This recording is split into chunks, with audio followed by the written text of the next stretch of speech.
See people? Oh, I'm not looking at it. Oh, I see. Because it's comments. 3, 4, 7, 15, 20. Yeah. Oh, here they are. Hi, everybody. Welcome from the writer's cabin. Myself here with Rye, Holly off to the side, playing on her phone. I don't know what she's up to over there. Cabin business. Cabin business, apparently. We have guests. And I will say that the Edmonton game for those Canadians is 3-2 at this point with 4 minutes to go. So I'm telling you how dedicated I am. I'm sitting here with 4 minutes to go, the Edmonton playing. And I just want to give props up to my dog, Georgie, today, because Georgie got a haircut. So maybe at the end of the show, the broadcast will give you a little Georgie update. Yeah, let's see. Just checking in. Let's see, a couple minutes or so of this. New York State checking in. Love you guys up in New York. Austin, Texas. I was there for South by Southwest last year, where our film won the audience award for short docs, which was pretty cool. From Indy, I got my second to last pair of hockey skates in Indianapolis a while back. There you go, Baltimore. Hey, Baltimore, Janelle. Let's see, Russo, Minnesota. I have the love-hate relationship with Minnesota because you got a great hockey team going right now. Hi, Pittsburgh, Sidney Crosby. Gonna love Sidney Crosby. Everything here today is about hockey. Really, we've been watching hockey all day. North Carolina. I lived down there for a while. North Carolina. Seattle over here. Seattle. Stick. Yeah, excellent. Oh, I want to pull up that picture if I can find it. I'll do that at the end. We have one of our folks who follows us, who was at one of the No Kings rallies today.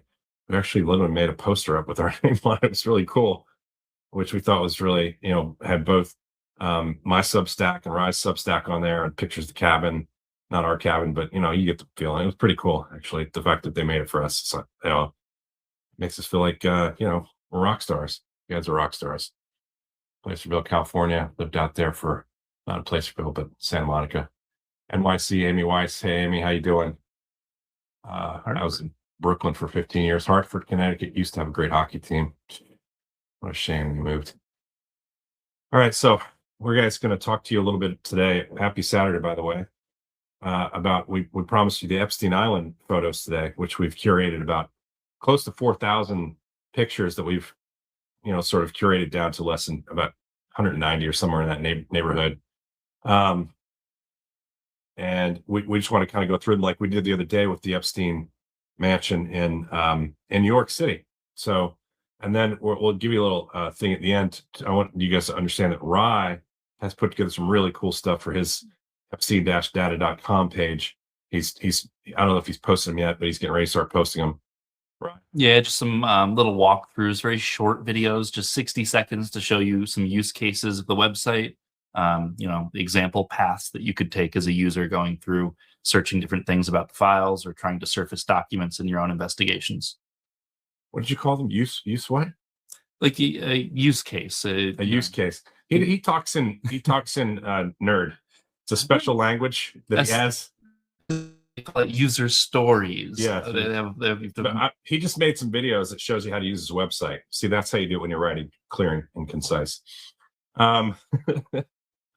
Okay. So we're going to let you guys see. We're not going to let you see him here, but we're going to point you to him at the end when he gets them online. Are you getting them online? You're getting them online today. I know you've done a number. Yeah, I hope to. I have to check a few things with the video resolution. I'm not used to creating things to go out in the social media ecosystem. It's really good though. They're like short, concise, and they show you how to walk through his site, to use his site in the best possible way, whether you're just a member of the public or somebody who's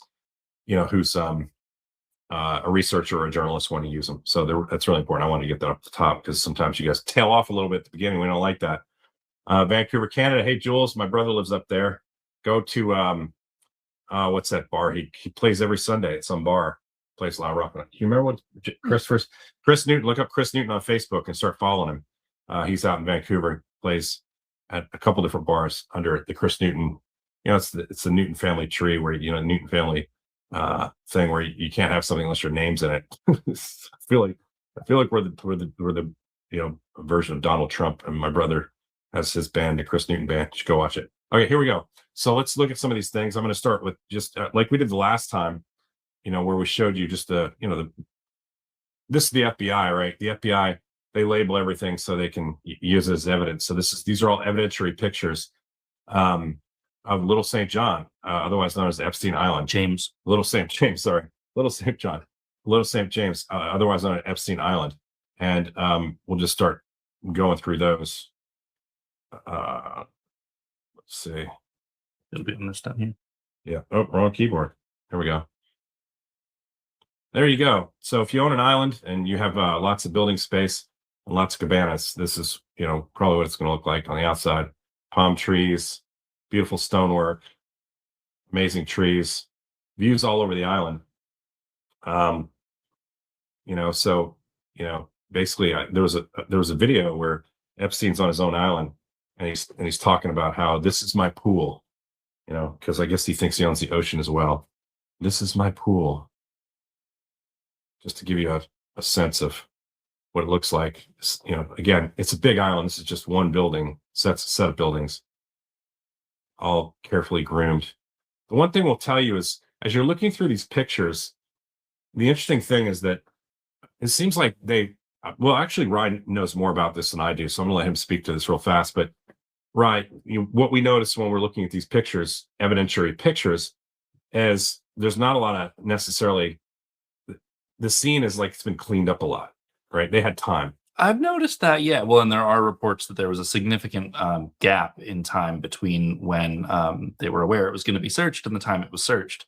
But yeah, if you just look at these photos, you notice there's no dishes left out anywhere. There's no evidence, not even in the sort of house, the housemaid's quarters. Even the chairs and stuff, all the lounge chairs and everything are put away that you would normally see out by the pool.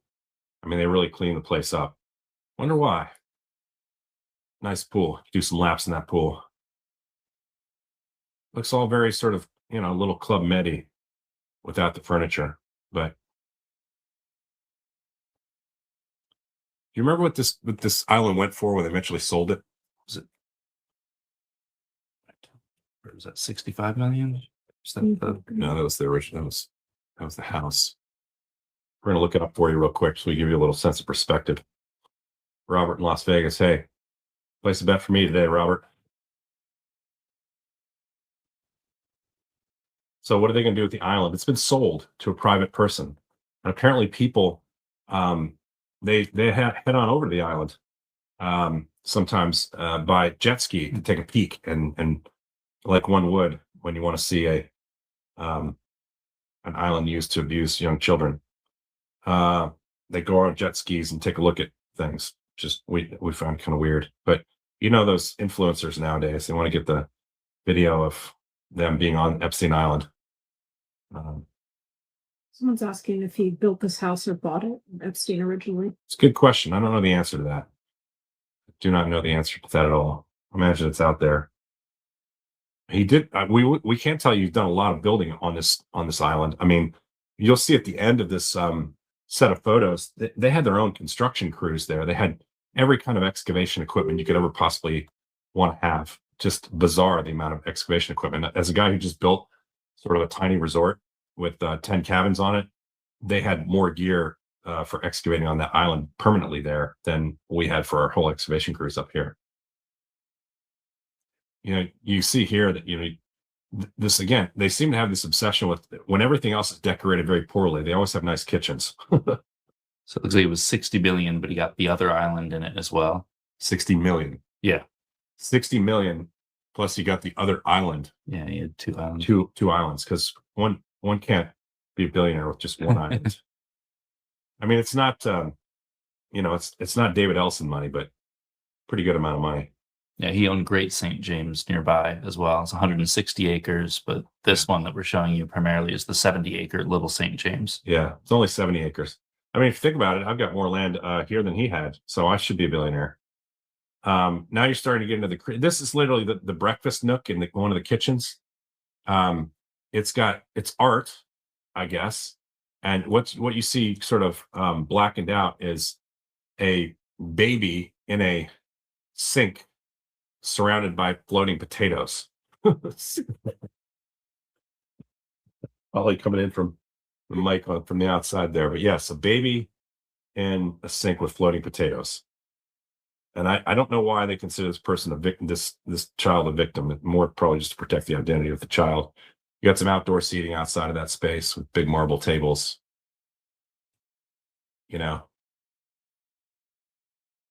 and then you start seeing some of the inside pictures. This was an unfinished room, at least as we can tell. It was either unfinished or they stripped it. It's hard to say. Yeah, that's the only thing sort of out of order here. There's a few other things seem to be sort of pulled up. There's things that were under construction, but there's no real signs of life. Yeah. It's a good question from Leah Gagnon, who I imagine, Leah, with a name like Gagnon, are you from Quebec, Leah? Let us know. She said, who would want to live there is the person, corporation who bought it, hoping to keep skeletons hidden. We had some information on the person who bought it. We're going to give it to you. Just back from No Kings in Austin, Texas. Valerie, thanks for joining us. This is another room. This is the same room, actually, with bookshelves. There's no books or anything on it at this point. And so Stephen Deckoff bought it. 57, founder of private equity firm Black Diamond Capital Management. It's from stthomassource.com. Yep. Anyway, thing back. There you go. And you see the other room. I always thought this was a little odd, sort of a Caribbean king and queen sort of crown, it looks like. And if the next picture shows it sits, oh, that picture's not there. Yeah. There was like some chairs in there that faced the king and queen crowns. Here you're off into another room. Looks like a cabana type setup. Yeah. Again, the chairs have been sort of stored, that's put away to maximize space, make it easy to move things, look through things. More of this, it's very much not lived in what we see. Mm. And then you see over here it's hard to see whether it's computer equipment or audio video equipment. And you see the painting on the far wall. It looks like a child on their knees, bowing their head on some steps. Sort of avant-garde sort of stuff. I mean, the one thing I would say about this place is it's decorated a little bit better than his place in New York, which you guys saw our podcast on that, which just looked weird. And who can't love a view like that? You'll see a lot of these buildings around here. All these buildings are kind of in a square, and they're just little cabanas off of them, which are, seems much more sort of accessible and easy to go in and out of than the ones you see in New York, where the apartments are kind of all over the 5 or 6 floors. There's another view. I guess the person who bought this place didn't care that it was so creepy because they had that view, but it would definitely creep me out. Leah, she's from Toronto. Father was last Quebecer in the family. Well, that explains the Gagnon. And he loved the Boston Bruins. I'm sorry to hear that. You're probably a Toronto fan. I'm going to try to like you anyways. Let's see. There's some other pictures. Now, actually, in the files, originally, I think they sent the DOJ sent this picture without any of these victims covered. It's actually a painting, but sure. There's a few. It's it was inconsistent. I believe this one we extracted straight out of the files. We may have taken a screenshot for this one. Regardless, now it should be properly redacted. But this one was done inconsistently in the first batch. Yeah, if you kind of were able to zoom in or look at it later, you'll definitely be able to look at this stuff later. Somebody's asking. It's going to probably go out to everybody. So you'll be able to look at this later and slow down and look at these pictures. You can actually hit the space bar and stop when you have it on your own feed. Just to answer that question. Were these taken after his arrest? These were taken in. Yeah, certainly. Which after the second arrest. Yeah, after the second arrest. So we could try to give you a date on it real quick. Kind of slows us down a little bit. 8/12/19. Yeah, so 8/12/19, and he was definitely, that was right around his arrest date actually.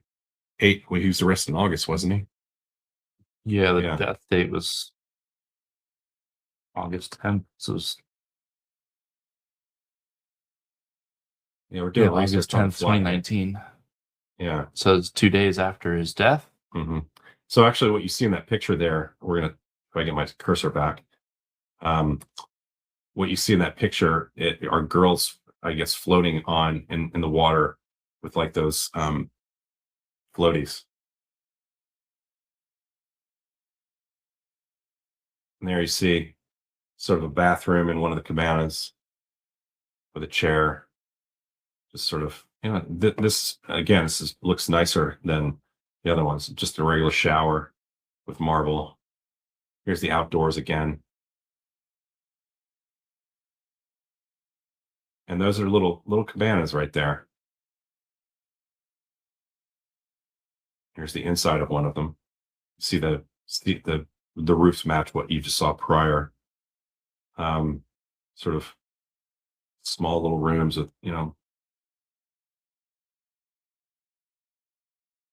and this one struck me because what you see on the desk is just like, you know, colored pencils, set of colored pencils. Somebody obviously like to sketch, colored pencils, kind of like, it's kind of thing you'd see like a young person do, right? Unless I guess they're artists who loves to make colored pencil sketches. But it seems to me like something youthful, all right, something young. I don't want to read too much into it, except, I'm reading too much into it. And there's sort of, some garments left behind, little nighties and stuff. Another cabana made for maximum airflow. A little kitchen. A lot of kitchens on this property. Here's some. This is either, every time we come across something like this, Ryan and I kind of laugh about it because it has a tendency to be. It was like, look who was doing that wiring. I mean, what kind of duress was that wired together underneath? Yeah. And we don't know. That might have been audio visual equipment with cameras and stuff, or it might have been just an audio system, right? It was hard to say just based on that picture. We'll just go through a few more. All right, now here you see they have a laundry room for the whole island. It's like a laundromat that you would see in any town you go through. There's like so much that they have. I mean, very well organized and folding tables in the works. And then here's the one we talked about this in our the other day. Actually, if you guys were to see close up of this, I think Rye's going to make it closer for you. If you look down this list and look at the top first, Rye. So the top of this list will tell you this is basically an employee list of everybody who's works on the island, and you have all their names there. There's a lot of evidence, right? Like all these people should be deposed, all of them, because at certain stages, all of them saw things. But we always like to hone in on the housekeepers because there's, housekeepers see a lot more than say a landscaper or a irrigation guy, right? So in this case, you can see. Rye's going to show you down there.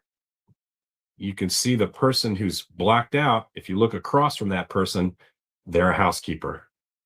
And if the housekeeper was the victim, I certainly understand them being blackened out 100%. However, if you're trying to obstruct evidence by making sure nobody knows what happened in that area, and the housekeeper is going to have eyes on everything that happened there, you would blacken them out.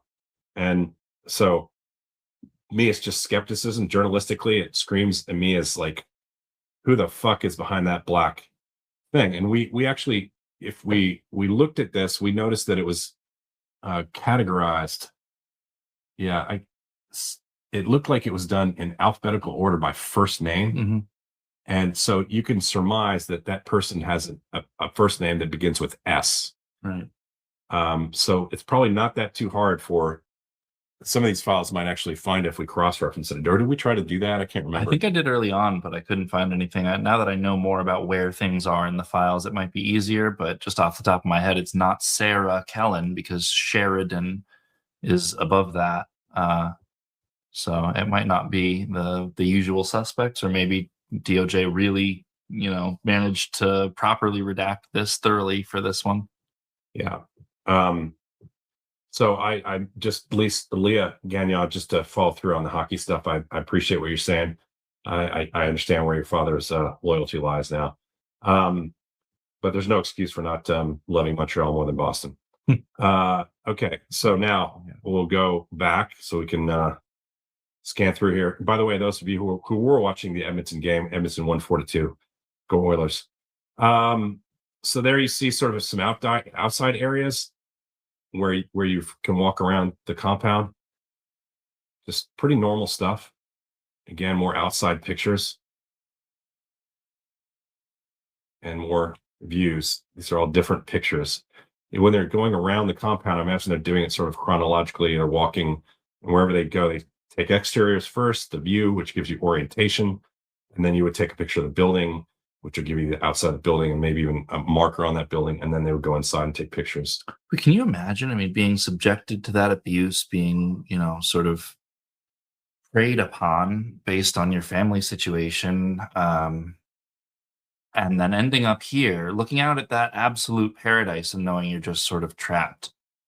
Yeah, and you're on you're not an island, so good luck complaining about something and saying I want to leave. Sounds kind of yeah, and things can go on an island that can't go on in a town that has police force close by, and just something to think about. I don't want to make too much of it, but like it definitely, you made a really interesting point, Rye. So now we're going to go back here and then keep on scanning through. Oh, I will say this, like this is, this wasn't just something he, just picked up. I mean, you see E for Epstein on all the on that patio, and there's a lot of that kind of stuff around there. He's custom masonry, right? Yeah, very expensive custom masonry. And then you get a sense of scale here, which is why we included this. I mean, just outside of one part of one building, you see all the other buildings surrounding it. And it's kind of like that all over the island. Well kept landscape work. Everything is just tip top shape. There's looks like a statue at the top of this stairwell. Here's the inside of another room. It's kind of a little bit, looks like it's been cleaned up, but not perfectly. This looks like a master bedroom of some sort. And then you see like that picture on the left. You want to see that actually, Rye and I were debating that a little bit. Rye, says it looks like a man's hand and a girl's hand. And I just have a tendency to think it probably just a man and a woman. It's hard to tell. Very small hand. Hard to tell.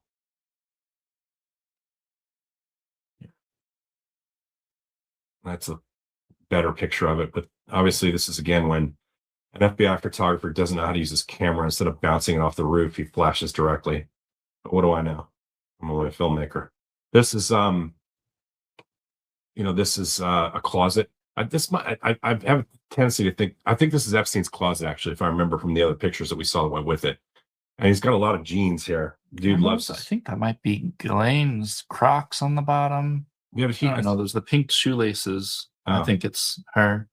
Maybe you might be right there. Maybe a housekeeper. Look, there's two identical copies of these pairs of Crocs, so it could just be like the housekeeper's small. But I remember in the main house in New York, there was a closet with like 7 pairs of identical Crocs like this. It's like whoever does that, they're very regimented, very, very regimented. I don't know what that beep was. That's one of my devices. There you see like same shirts, the same shirts and pants and same jeans.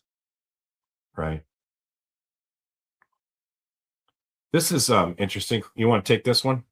I think, is it dental equipment? It's certainly medical equipment of some kind. Is that an oxygen machine in the middle there? They definitely had a dentist's office there, but I don't think that's this. I think this is more medical stuff that's not dental in nature. Any of you doctors in there or nurses or healthcare professionals, you might want to throw up there what you think this is. It's not listed on anything, so we don't know. We're just speculating.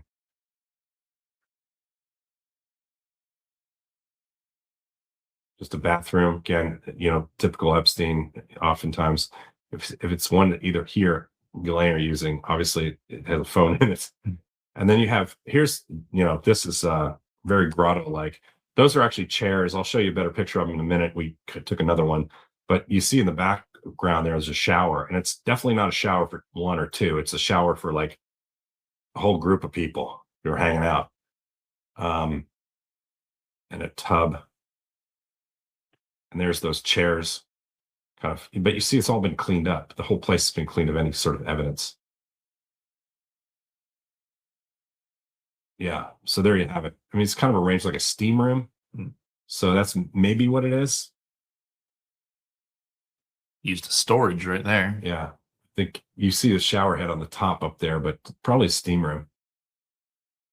And there's some access to other cabanas going through with the view of what Epstein calls his pool.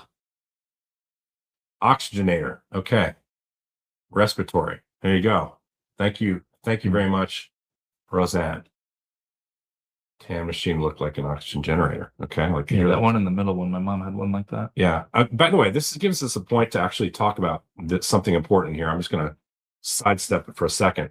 You guys are finding stuff in here that we don't know because I'm not a doctor. If you threw an AK-47 and M4 on the ground in front of me, I could tell you what weapon they were and how they're used, but I'm not a medical guy. And so you guys are actually seeing stuff that helps enlighten us in ways. There was something that somebody did the other day, right? You remember that? Who sent you something?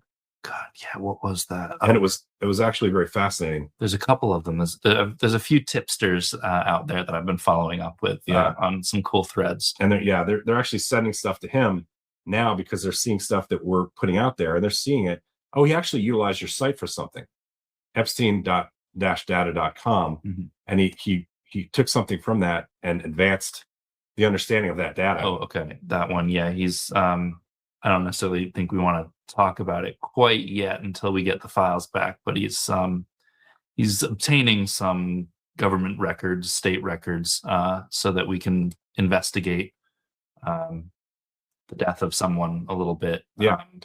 So keenly. So he saw something that we talked about and saw something on his site and decided he was going to investigate himself and file for some information. We'll just leave it at that for now.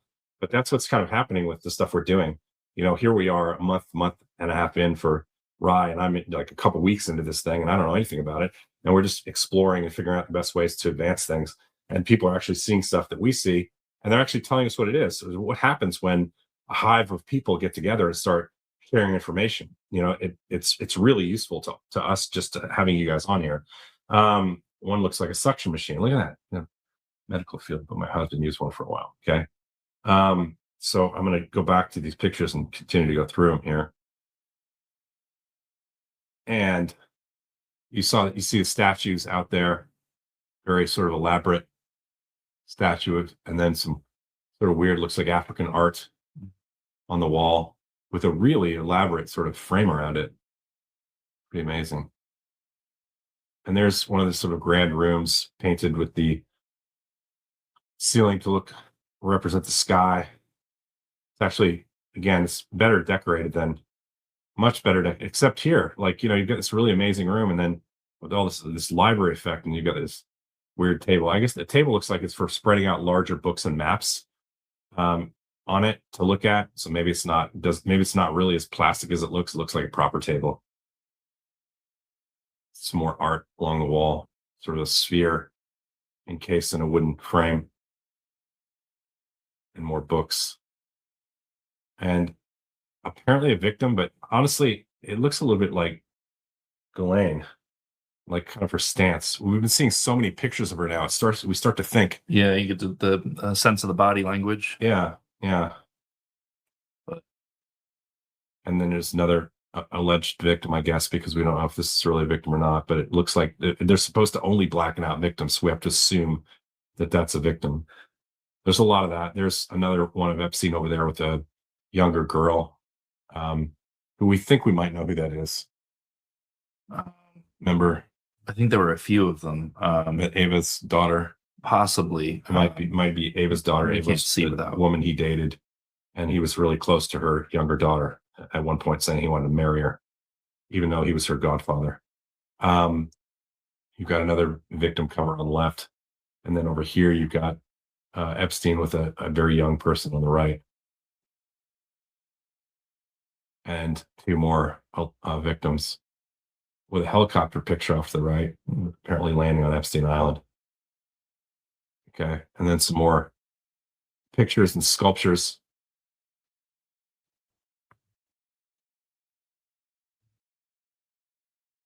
And then this is the dental area, Infamous. which is really weird and creepy. We're going to show you why. We don't know necessarily who everybody is, but there's a couple pictures in here. One of them looks like it's Hitler. Like that guy on the wall straight in front of you. You see that guy? Doesn't that look like Hitler? I mean, some weird stuff. And all these pictures, when you look at them, I don't know if they're like former world leaders or something, or I have no idea. But the one we saw in front of you definitely looks like Adolf Hitler. Either way, when you're getting your teeth done or something done to your teeth and laying in that chair, looking around at a bunch of creepy old men is so it just makes you wonder. Yeah. And they did have sort of dental facility there, right? And that's a weird one. They had dental facility there, and they also had an ambulance on the property. So exterior room actually off of the dental place. Another one of those pictures from the outside, or excuse me, sculptures from the outside. All right, here's a room with a lot of evidence. I'm thinking, it looks like a room where your security people might be. You've got binoculars and you've got radios. So if somebody's coming to and from the island, you might want to see who they are and report to people. So you've got phones in there, laptops, all the radios that probably were security staff that would walk around on the island. And then you've got, the FBI hand in there taking pictures of the island, which we pulled a few of. Now here's one that's a tad creepy. You've got police uniforms and security uniforms. City of New York. City of New York police uniforms. There's a lot of that sort of Yeah. special police. Yeah. Sort of something. Yeah, dress up. Little dress up things. Right. Which they were very careful to photograph. Now here you've got some young girls, seems to be her sort of pictorial diary. Once upon a time, there was a clueless little girl. Very telling. There are other diaries scanned into the files that are of this format, and some of them contain some of the more disturbing descriptions of abuse in all of the files. Yeah, if you remember, I was telling us about that when he first started looking at the files. He was going through a lot of the testimony of witness statements and interviews, and he was coming across a lot of this stuff, but also reading some of these things in their personal diaries. A lot of these young girls kept personal diaries that are very childlike. They may have been trauma journals, I've since learned, that are designed to help people cope with things that have happened to them, but it's unclear exactly the provenance of all of the files. It was not this particular one. The background was a different color. But there are a few like this that you see throughout. Yeah. Oops, a daisy. Okay. And there's some more absolutely as evidence, right? There's just a ton of pictures and I think it looks like DVDs in there and more pictures. You could see a lot of the pictures. The one thing, Ryan, I've noticed in a lot of the pictures that they take of these girls is sometimes they take them as sort of snapshots, but sometimes they take a lot of pictures of them just sort of in a casual setting. They're just documenting every single girl who went through here. Like you see here, more pictures of that. This is a great example. Like it doesn't look like a picture you would take if you were trying to have a memento. It looks like a picture you would take to register that somebody's there. Right? Here's a great example: an entrance to an area where there's girls off to the side. If you were trying to sneak pictures of people, it might be how you would do it.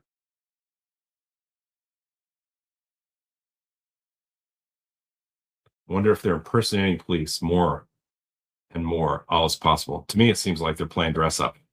They've got a lot of uniforms like that, like they're playing dress up all over the compound. More evidence. This is, it's Jeffrey Epstein personal pictures of girls, party pictures, negatives. Here's a picture of a young girl, excuse me, a letter from a young girl, very much written like it's a young girl who wrote it. But I'll let you guys go over that more on your own. There's this hard reality that we're looking at, which is that Jeffrey Epstein gave a lot of these young girls who had many of which had nothing when they first came to him.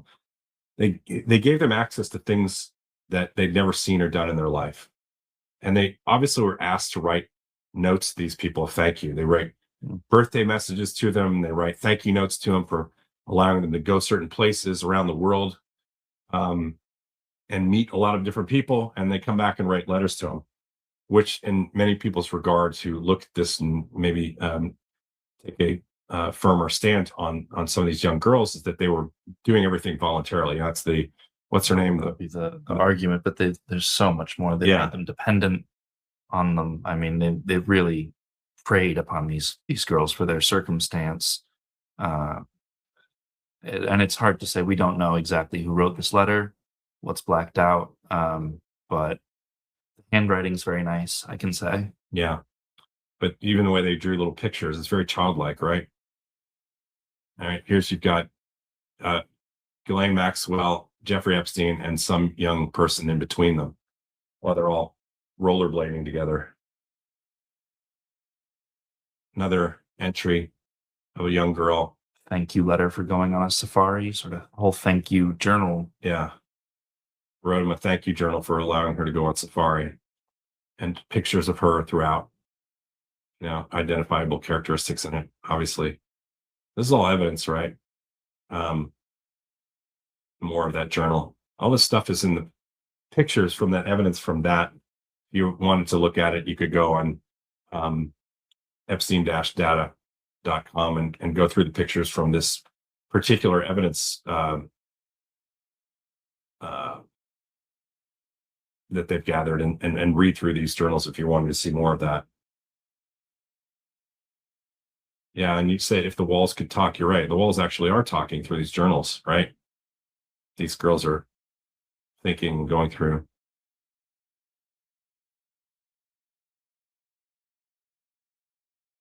This is, if I remember correctly, it's kind of far away from me, but this was a young girl wanting to make sure that she wrote the appropriate letter to Jeffrey. So she actually asked if the letter she wrote was the best letter she should, or should she rewrite it. So obviously shows a lot of control with Ghislaine Maxwell, where she's, literally seeing what they're writing before it gets handed over to them. And it looks like did they not? Yeah, I'm going to go past this now, but it looks like the bottom of that note, they didn't remove her name. Well, it may not be deemed to be a victim. It may be somebody in the orbit, a witness. Could be. They may have neglected to convert the handwriting into text. Yeah. Here you see more victim pictures, like, they're everywhere. Right. And obviously you can just tell by the stature of some of the frames of these girls are very young.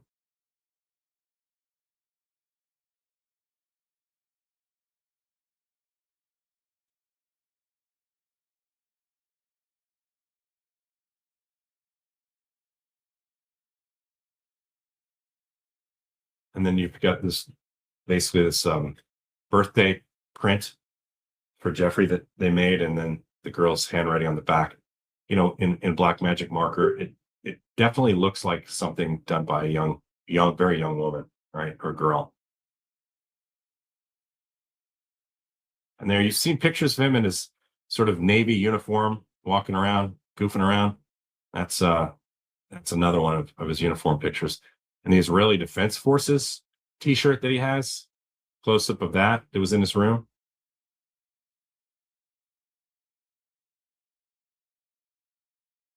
And then, of course, you've got, the whole place has sex toys everywhere, because why wouldn't it? You're on a tropical island, right? And then this is what, Ryan, I'll let you talk about this, because I don't know exactly. I mean, what kind of weird chalkboards are for equations? I don't know why you need to have this. Yeah, I'll put it back up there while Ryan talks about it. But yeah, just read for those people who can't see it, because maybe they're on their phone. Power, deception, plants, music, time, distribution, I think this says under here. Very politics, just weird underlined of major elements in how our world works. It's not like talking about anything as far as I can tell. I mean, maybe they're just writing the name on a chalkboard to sound official. I had some teachers like that. Yeah, it's one of those things where you just want to know what the conversation was that created this writing. Was it somebody just writing to themselves, or was it Ghislaine writing to Jeffrey, or Jeffrey writing to Ghislaine? I'm sure it's something more interesting than I can think of, but it's just weird, right? Power, deception, just a weird thing. Here's another larger room. Looks like a little area with like a sitting area and a bar and a kitchen in the background, with a print of 3 women with their back to you. It's an outdoor sitting area. Yeah, this is the world of an insane person, right? Mm. Yeah.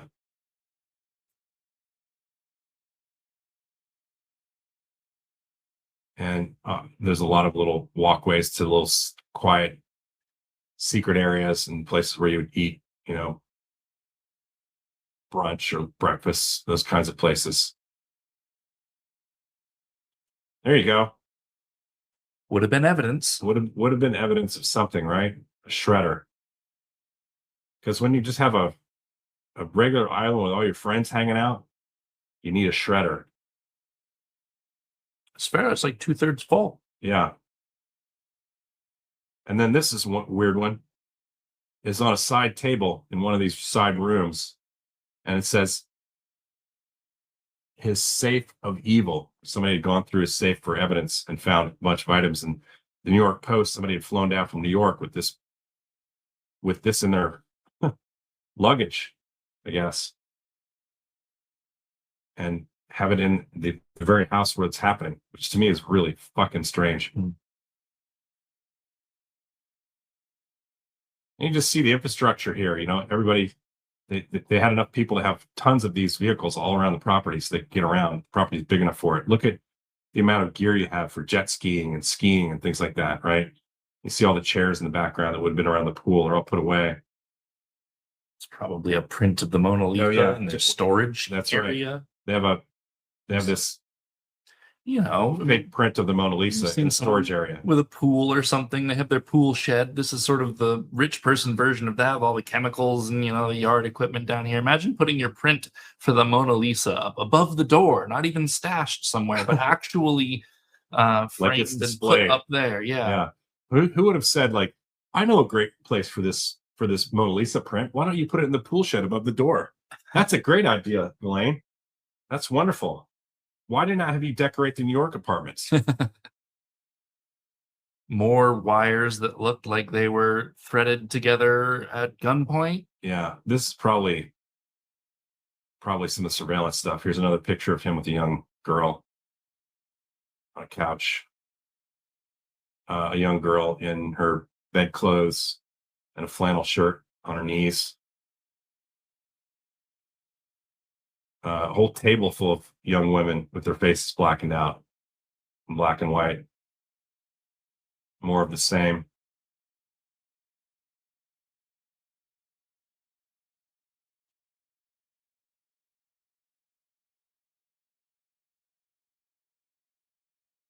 Yeah, I see somebody mentioned he also did have living quarters in Paris. It was an apartment.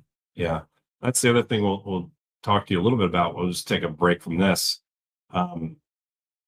He had two other main places that he stayed. One was in Paris, which you could see in his trust in the documents that have been released by the Epstein estate as evidence in the Epstein files from DOJ files that you can actually walk through and find if you wanted to, if you're on Rise site, epstein-data.com, and you can find that. But there's no photographic evidence of the Paris apartment that are in the files that we've come across. There's a little bit. So I think isn't there the front entrance of it you can see, but yeah, no evidence of searching it. Yeah. And of course, infamously, no evidence of searching Zorro Ranch, which didn't occur. That's right. Even though they had access to it, and the federal government asked them to turn over all the evidence that the state had collected in New Mexico, and they gladly did that, expecting subpoenas and everything to happen, and then suddenly nothing. So And that property's been bought as well by, you guys can do the reading on that by, I think Welland Republican actually. So yeah. So more victims. Yeah, I'm sure the Paris government actually will be investigating this if they're not already. Europe seems to be all over the story. And there's another picture of him, another victim. Now here's where it gets interesting. Again, we know that he was videotaping a lot of these young girls, and there's thousands of files of sex tapes and so forth, excuse me, that the government has not will not release because obviously it's pornographic in nature and it's evidence of sex crimes against young girls. But this is where you see these are 2 terabyte hard drives. That's a lot of evidence. And here it's all collected, right? All the stuff going through the audiovisual stuff, more hard drives. Yeah, those are, I think, 2 terabyte hard drives. That's 12 terabytes. I mean, even Just sitting right there. even if you're not doing very good compression on your surveillance tapes, that's quite a lot of disk space for you. Yeah.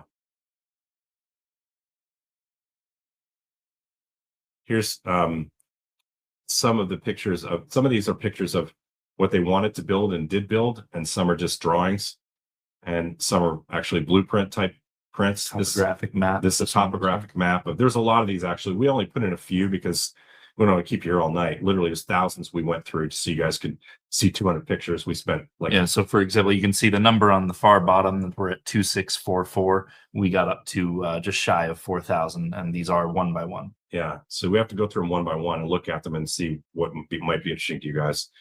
And then here's some more plans for the state. There's a topo photograph, or excuse me, representation of the island.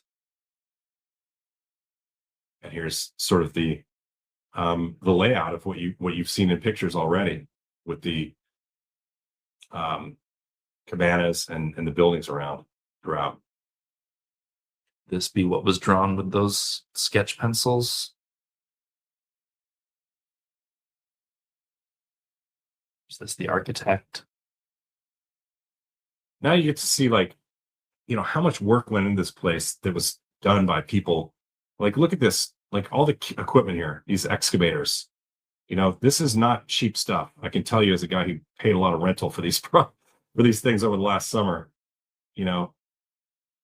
Here's an outdoor space.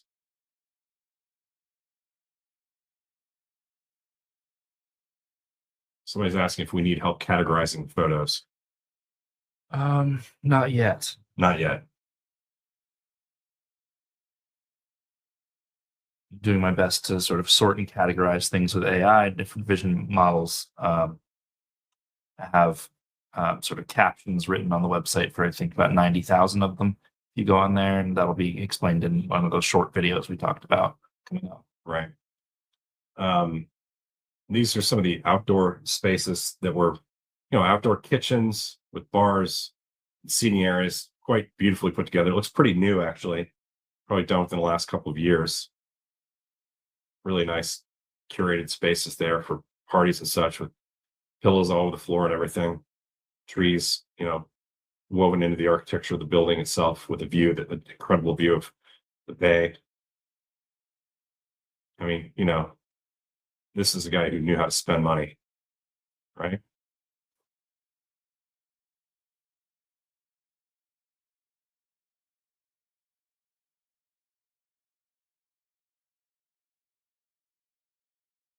Some more pictures of the pool area.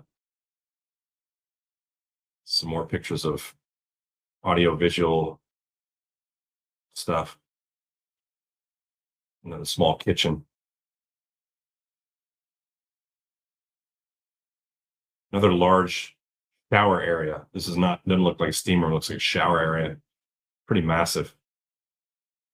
And then this is actually probably Jeffrey's shower, actually, because it's the same sequence of pictures where you see his clothing. It's like bathing clothing, he's got like shorts and shirts and stuff with his name, his monogram on it. You can see the one on the left actually has JEE. Yeah, I pull it up for them. So this is his. Jeffrey Epstein Enterprises, I believe it is. Yeah.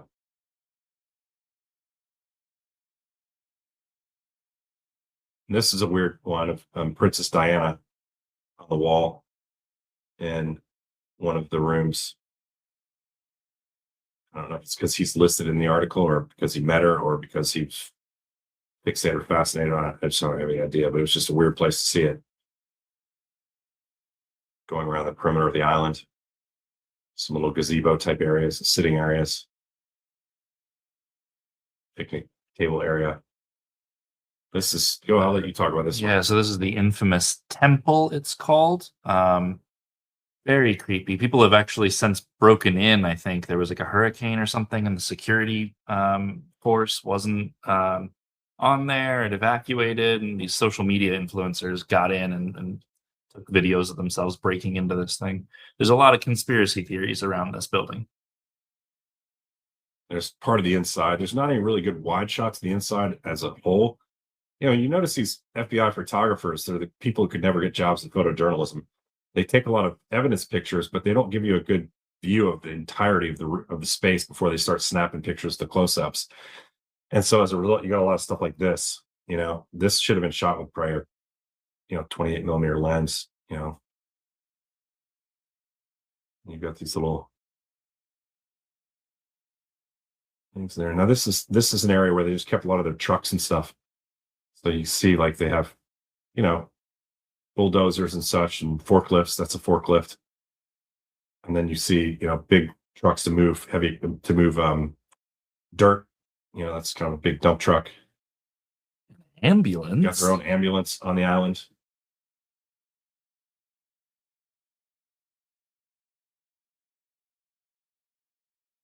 More stonework. I'm just imagining like the amount of money for that stonework. There's just these fences everywhere. You don't do that very much in many places anymore. It's just too expensive.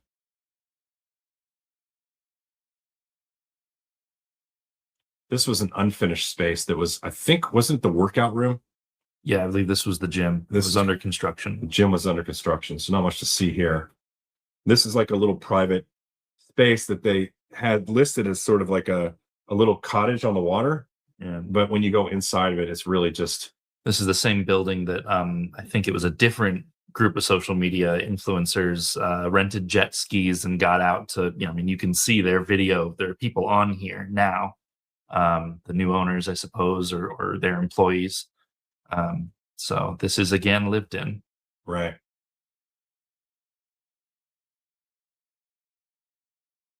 Looks like, did you send out a notification of this for the podcast? Yeah. Okay. Mhm. Julie B was saying she didn't see any notification for it and was asking me. Went to email on Substack, and it was posted on both Facebook. Yeah. So just Julie B, if you're joining now, the answer is yes. Holly sent it out on Substack and Facebook.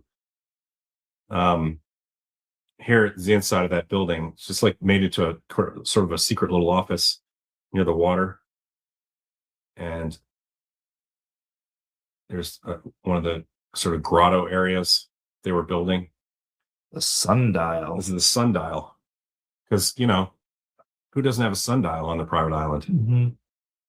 Which would be very interesting coming in on a helicopter from seeing the sundial.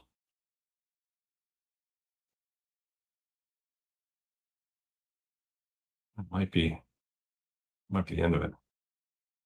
So our last one. I think we ended on the sundial. We ended on the sundial, peeps. Anyways, that's, what do you get from this when you guys are looking at it? To me, it's just extreme wealth, money.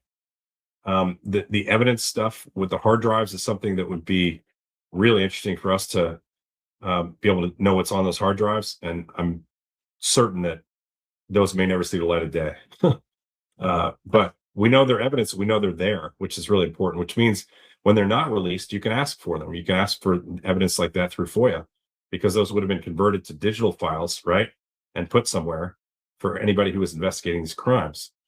So, those are the kinds of things that when we're looking at stuff. And I'll just tell you a little bit about, you guys saw that I posted a little 1 minute long thing Ryan and I made the other day showing you that we're filing all these FOIA requests, which is the Freedom of Information Act, which is the federal law that governs information that the government has in its possession that's owned by taxpayers because we possess it. And so this evidence under the Epstein law that allows the release of this information demands that all the evidence from this case be released, except with the exception of victims' names and victims' faces.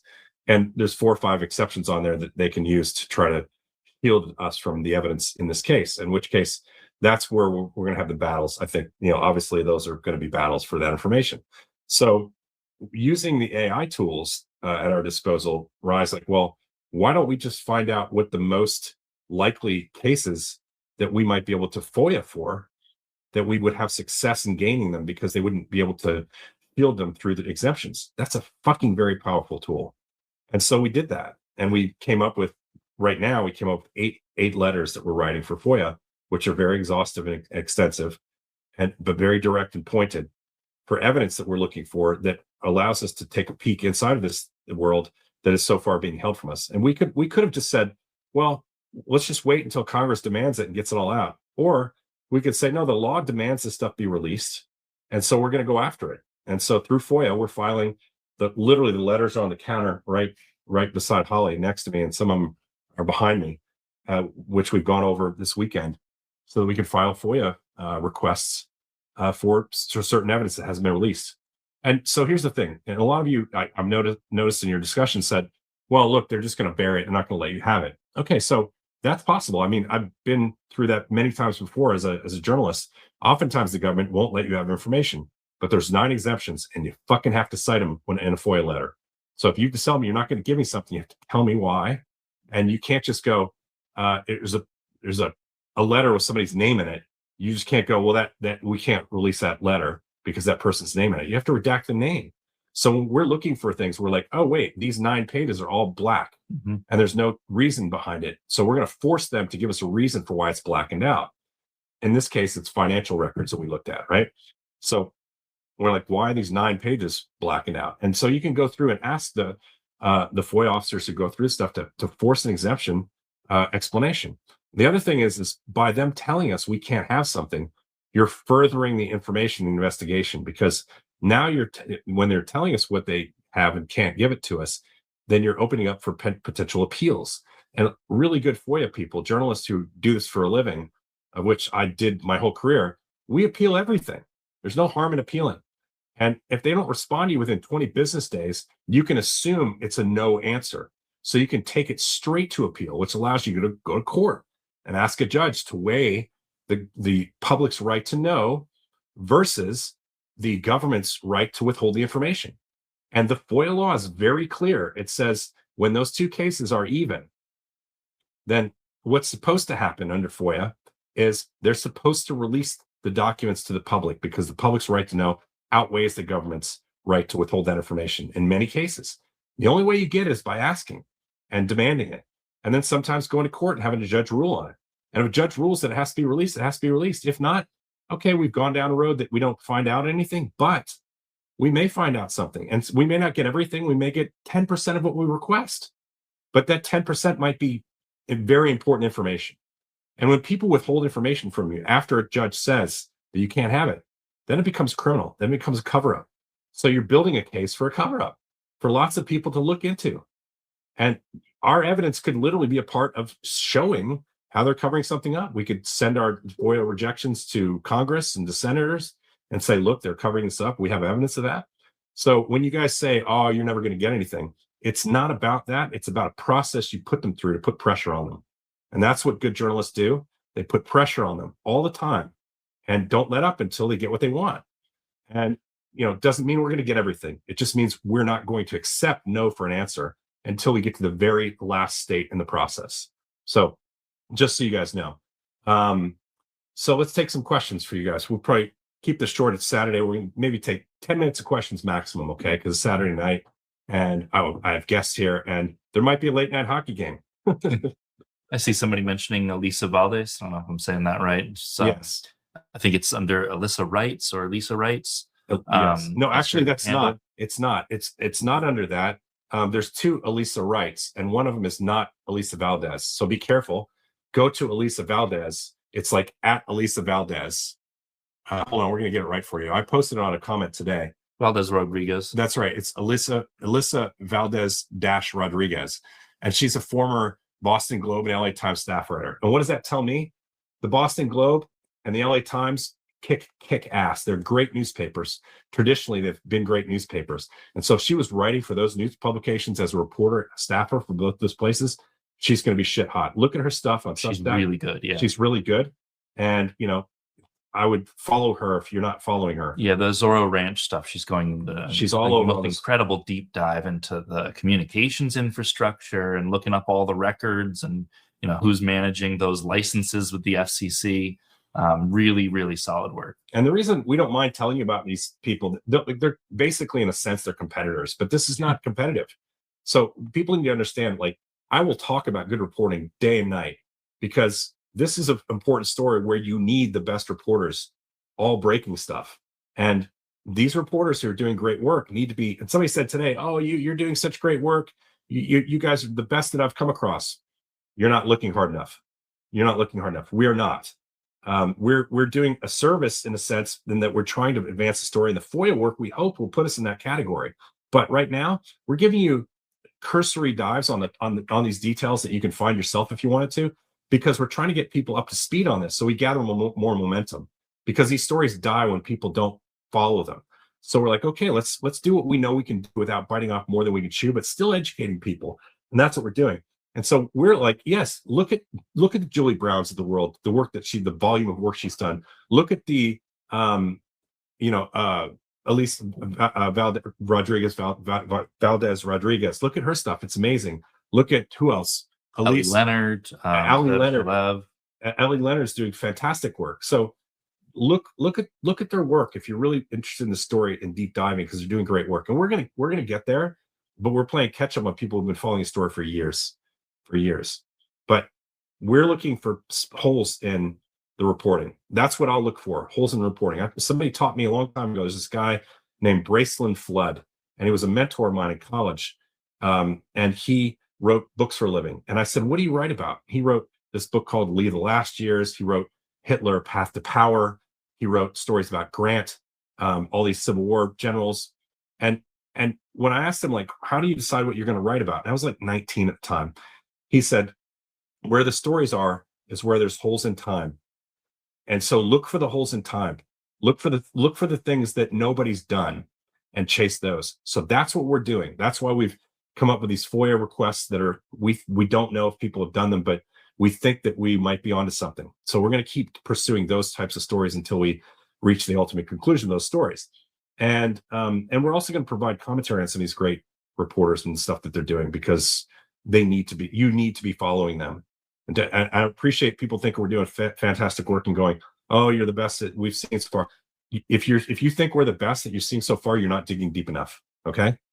I just say that. Now, when it comes to conflicts and war reporting, I'm your guy. And when it comes to basically computer programming and those kinds of things, ask me what you like. He's your guy, right? But on this story, there are people doing it better, and we need to acknowledge them so that this story continues to gain momentum. Okay.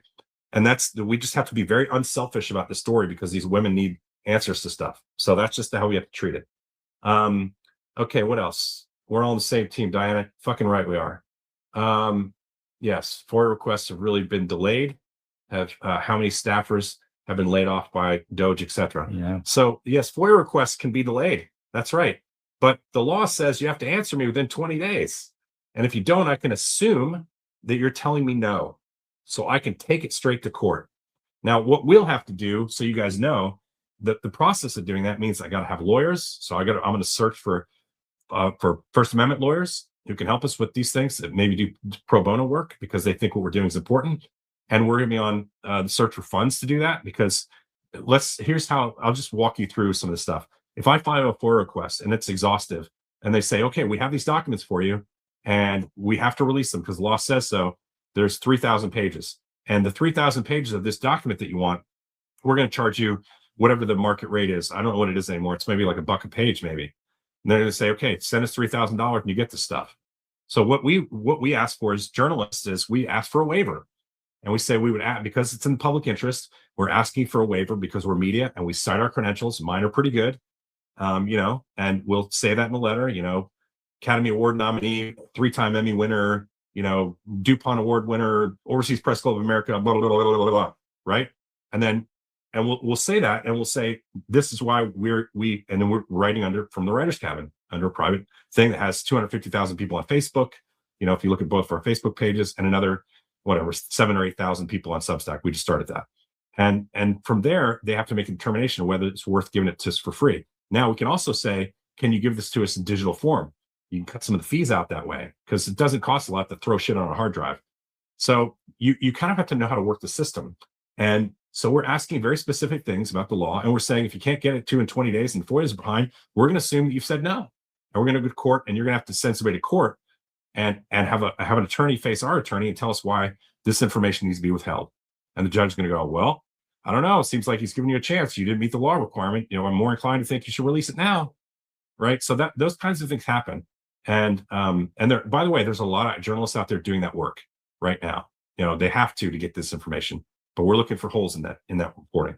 So, and we're actually using computer assisted, AI to help us find those holes and cross-reference against what FOIAs have already been submitted. Yeah. So we don't duplicate work. Can you imagine that? We're cross-referencing FOIAs that have been submitted so that we don't duplicate that. He just said that. Anyways, other questions, a couple more. Separate girls on in New York and on the island, or did the same group travel back and forth? I don't know the answer to that. I'm not deep diving enough, but I guarantee you somebody like Julie Brown would know that. I do believe there were. We don't have exactly. We have their testimony, their interviews, but there were certainly people that were in both places. Here's a great question from Carrie Lewis. The victims have told the names of the perpetrators to representatives of Congress. They've said in the past that they would expose their names on the House floor. Why haven't they done this? Threats? Why also put more pressure on them? This is a very important question. And I would say that there's a number of factors. One is that these young ladies don't have they're not teenagers anymore. Some of them are in their 40s, right? And some of them don't have the wherewithal, the monetary wherewithal to deal with somebody suing them. And so they're very careful about what they say. Some of them are bound by non-disclosure agreements that if they actually come forward, they're going to have to go in court and fight for their right to tell their stories. Some of them are relying on Congress to break this story.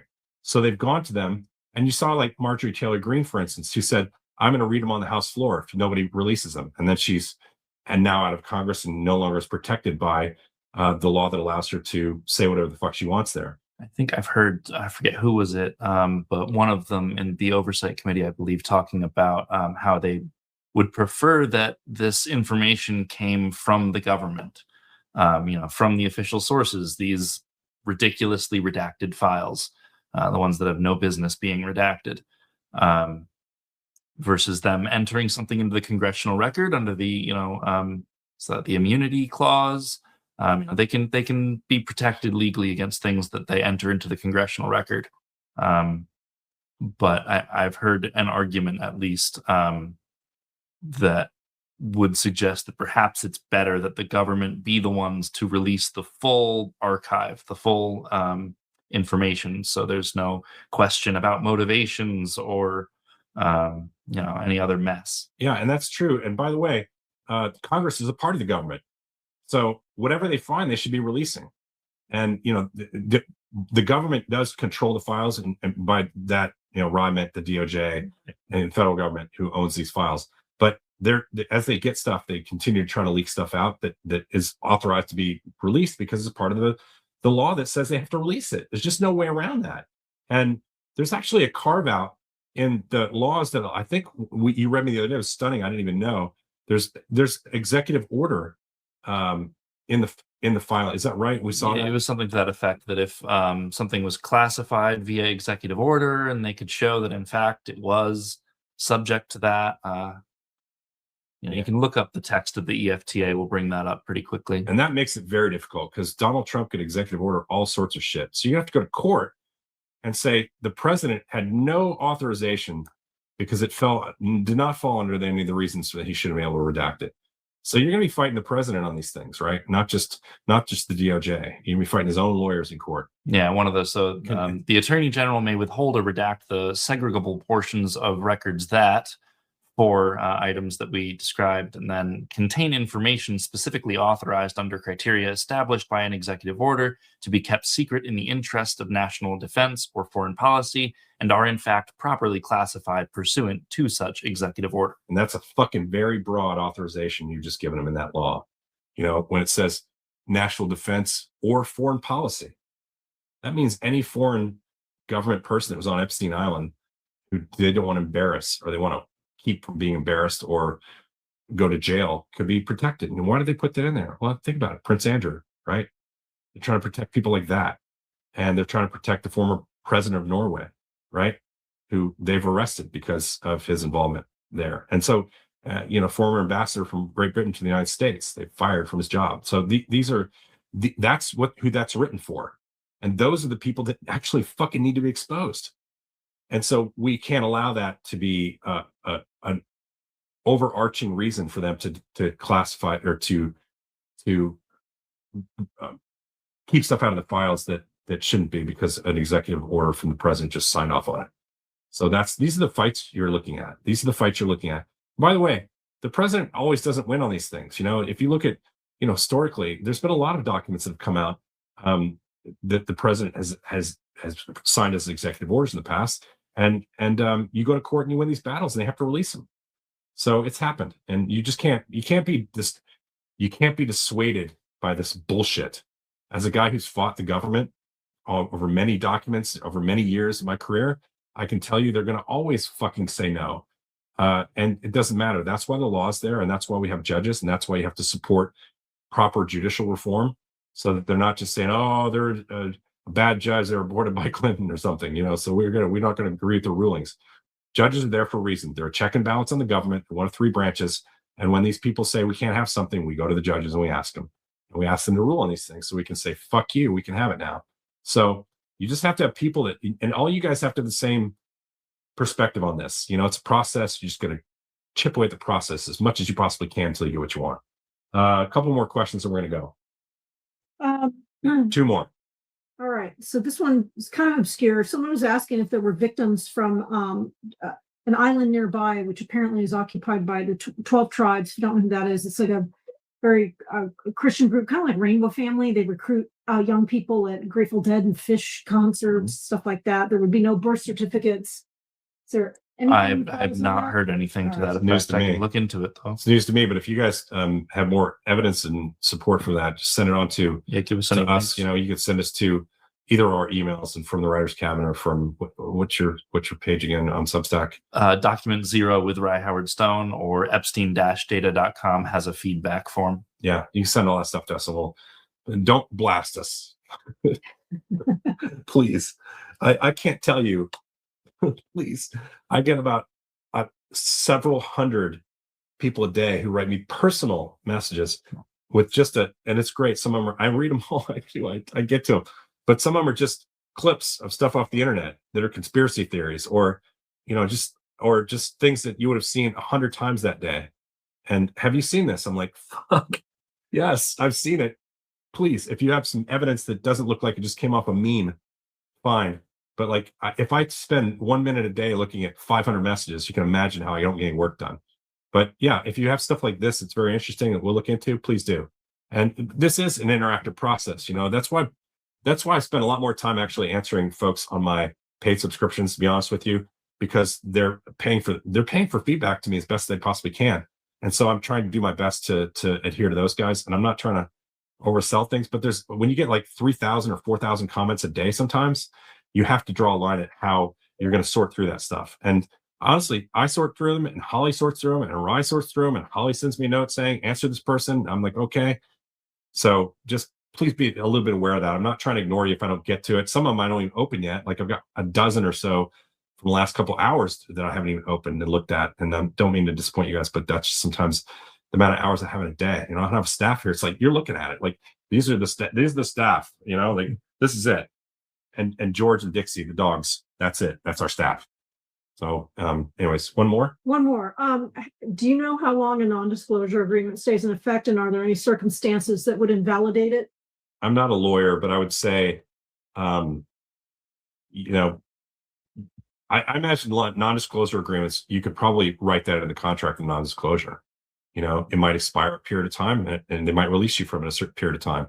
And sometimes non-disclosure agreements can be overridden because the public's interest is more important to get that out.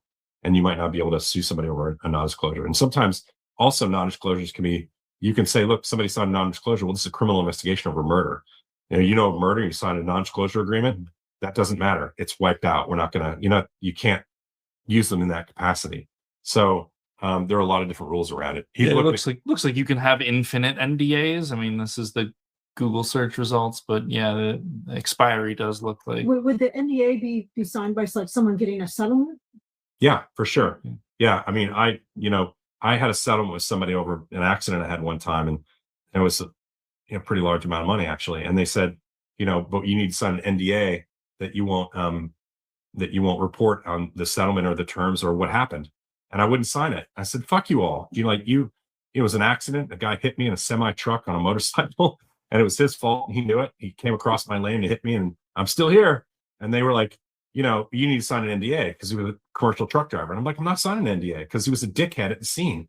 He got out and told the cops these fucking motorcycle people all causes problems. And he actually came across my lane into my lane and hit me head on in a Peterbilt truck. And I was just cruising along, luckily at only 35 miles an hour, but I was in the hospital for ages with collapsed lungs and broken ribs on. And then this guy was like, these fucking motorcycle, he used the C word about me. And I was like, and I heard this stuff and it was like, and people were there like, no, you came across, you hit him because you're on your phone trying to look at your map. And so I wouldn't sign it out of principle. I was like, no, I'm not signing it. Fuck them. I'll go to court and get $3 million from them in 3 years, And so I didn't sign it and they paid me out. So sometimes you don't have to sign them. You push back on these things, people just, you don't always have to sign things that people put in front of you, anyways. Okay, guys, I hope you guys got something out of this. If you got something out of it, please leave a comment. It helps us steer the direction of what we're trying to do. If you'll notice, like our podcasts are long, so like over an hour. So I might make a reel and it might get 100,000 or 50,000 or 300,000 or sometimes 1 million views. And that happens. But when we do these podcasts, we get like, 25,000 people, or 15,000 people because they're longer. And maybe the format is such that it doesn't go in the reels where a lot of people see them because it's a wide format like this. So when you guys write comments, we get better feedback. And we also would love it if you guys would share this with people so that our word gets out so that we can keep doing what we're doing. It's a little disheartening sometimes when I do a reel that's not as nearly as news significant. I get 100,000 views, but then this is a really important story and we get 25,000. So share it with as many people as you can. It really helps us grow. And, go to our Substacks and if you can get a paid subscription there, please do that because it helps us do what we're doing. I guarantee you we're going to be spending a lot of money with these points coming up. So we're going to have to put some of that aside. And this also, by the way, this is the last day you're going to see Rye here. He's heading back tomorrow with Bear, his dog, little tiny dog, and they're going to drive back to Connecticut 10 hours. Just so you guys know, he drove down here just for this, just so we could work on this together.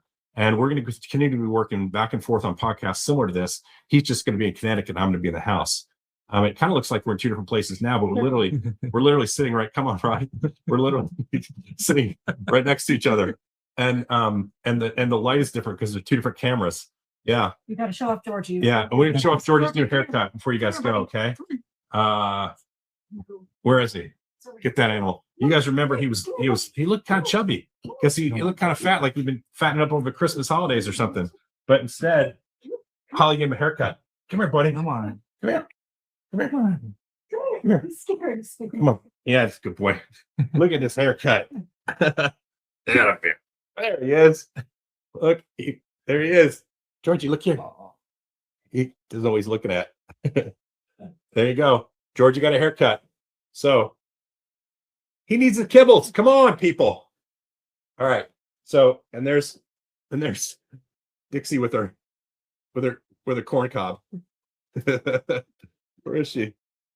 Dixie with her corn cob. And if you take the corn cob, it makes her happy. Anyways, guys, thanks very much. And you guys have a great Saturday. And love you guys for following us. And see how his hair's cut now. This was when he had long hair. Woof woof bark bark. Go to our merchandise thing and get a shirt. Take care. And from the writer's cabin and from Rye and Holly and everybody and the two dogs, have a wonderful Saturday evening. We'll come back with more in a couple days.